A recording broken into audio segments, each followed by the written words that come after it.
This is the island of Taiwan. Its political situation is a bit complicated. A slightly oversimplified way of looking at it would be that Taiwan is either its own independent country or part of China. But the reason that's oversimplified is because Taiwan isn't a separatist movement. Taiwan doesn't want to secede from China because from Taiwan's perspective, they are China. Well, at least constitutionally anyway. Taiwan's official name is the Republic of China, whereas the country that's generally referred to as China is the People's Republic of China. To fully understand the situation, we need to go back to the end of the 19th century when the last imperial dynasty governed China, the Qing dynasty. The Qing dynasty encompassed all of what is modern-day China, Taiwan and Mongolia, as well as parts of several other bordering nations.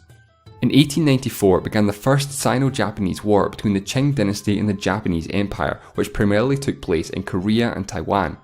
At the time, Korea was governed by the Joseon dynasty, which was a client state of the Qing dynasty. The war ended just 1 year later with a decisive Japanese victory, which resulted in the island of Taiwan being annexed to the Japanese Empire. The war also brought an end to the Joseon dynasty in Korea and guaranteed their complete independence from China. Japan officially annexed the Korean peninsula in 1910.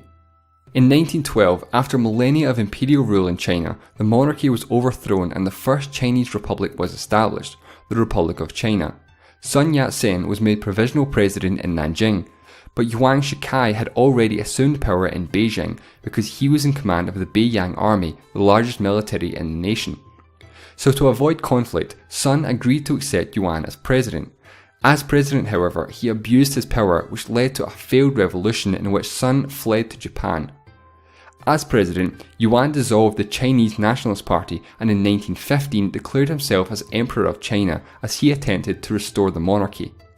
His death 1 year later began what became known as the Warlord era in Chinese history, as the country became fragmented into different factions. In 1917, Sun Yat-sen, generally considered the founder of the Republic of China, returned from exile to re-establish the Republic.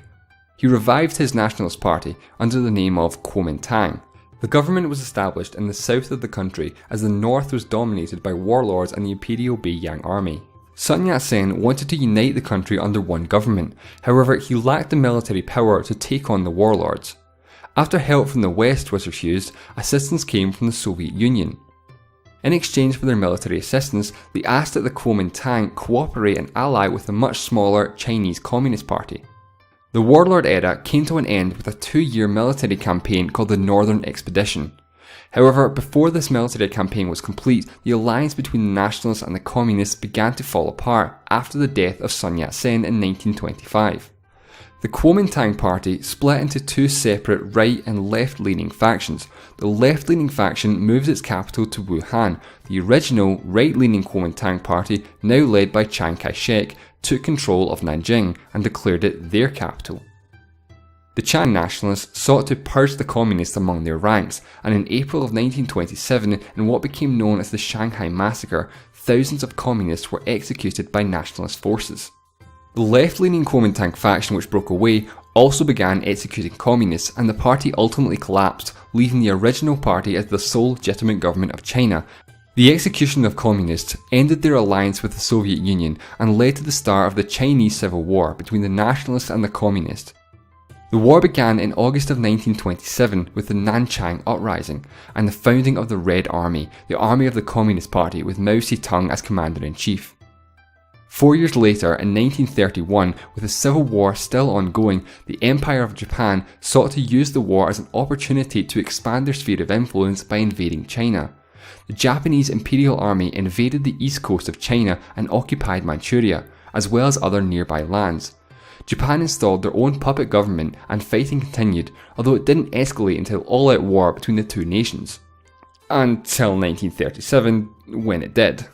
Now, since the initial invasion back in 1931, the civil war in China had continued. Many nationalists had called for a temporary truce with the communists to defend China against the Japanese. However, Chiang Kai-shek, the Kuomintang leader, refused, and he wanted to continue the war against the communists. This changed in 1936 when he was kidnapped by one of his own commanders, who forced him to agree to a military alliance with the communists as they fought Japan, their common enemy. The Second Sino-Japanese War escalated as Japan pushed into the Chinese capital of Nanjing and massacred tens of thousands of civilians and soldiers.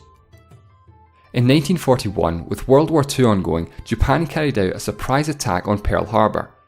At this point, the United States were not at war with anyone, but the Japanese launched a strike to try and prevent the US from interfering with their wars in the Pacific. The attack caused immediate declaration of war by the United States. American involvement in the war would ultimately lead to what ended World War II in the Pacific theatre. In July of 1945, in the Potsdam Declaration, the Allied forces called for Japan's unconditional surrender.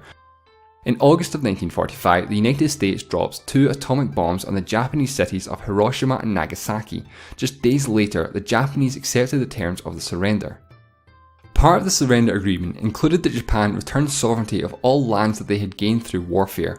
However, this didn't just include territory they had gained during World War II, this also included their annexations of Korea and Taiwan several decades earlier. So the island of Taiwan, taken from the Qing dynasty by Japan in 1895, was to be returned to China. After the war with Japan was over, the Chinese Civil War started up again in 1946. The nationalists and the communists only ever had a very loose alliance against the Japanese, and the fighting never completely stopped. The Soviet Union backed the communists, while the United States backed the nationalists in what were the early years of the Cold War. Despite having a superior number of soldiers and equipment, the Chinese Civil War was decisively won by the communists as they captured more and more land, pushing the nationalists further and further back until 1949 when the Kuomintang government retreated to the island of Taiwan. This effectively ended the Civil War, although no official peace treaty was ever signed. Later that year, the Communist Party proclaimed the People's Republic of China. Meanwhile, the Kuomintang government, the Republic of China, and the still internationally recognised government of China was exiled to the island of Taiwan. Over the course of the next few decades, international recognition began to shift from the Republic of China to the People's Republic of China, and in 1971, with UN General Assembly Resolution 2758, the People's Republic of China were recognised as the legitimate government of China. Although the United States had voted against the resolution, the US broke off diplomatic ties with the ROC in 1979. The same year, the PRC attempted to open up communication with the ROC with a proposal known as the Three Links. This, however, was completely rejected by the ROC, who responded by adopting the Three No's policy: no contact, no compromise, no negotiation. This policy, however, had to be revised in 1986 when a China Airlines 747 aircraft was hijacked by an ROC pilot when he changed its course to Guangdong and defected to the PRC. This forced the ROC and the PRC to communicate with each other. In 1992, the two governments met, coming to an agreement which was known as the 1992 Consensus, the consensus being that both sides adhere to the One China policy. The One China policy is the belief that there is only one China and that Taiwan is part of China.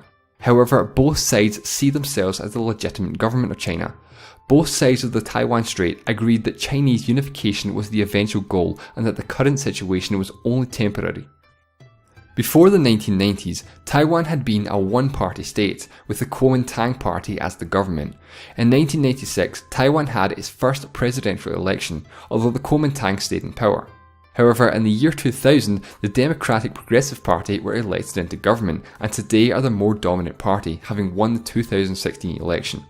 The DPP do not agree with the One China policy and reject the 1992 Consensus. They also do not support Chinese unification and strongly support the idea of a Taiwanese identity. The DPP believe that Taiwan already is its own independent country. The Republic of China has a very ambiguous political status. It's not a member of the United Nations, and very few countries officially recognise them as a country. That being said, many countries do have unofficial de facto embassies in Taipei and vice versa. So officially at least, Taiwan is not a country, but in every practical sense of the word, it is. They have their own government with their own president, which has jurisdiction over the whole island of Taiwan. They have their own military, issue their own passports, and they even take part in sporting events such as the Olympics and the FIFA World Cup. However, they participate under the deliberately ambiguous pseudonym of Chinese Taipei. Now you might be thinking, well, Taiwan quite clearly is a country, so why not just make it official?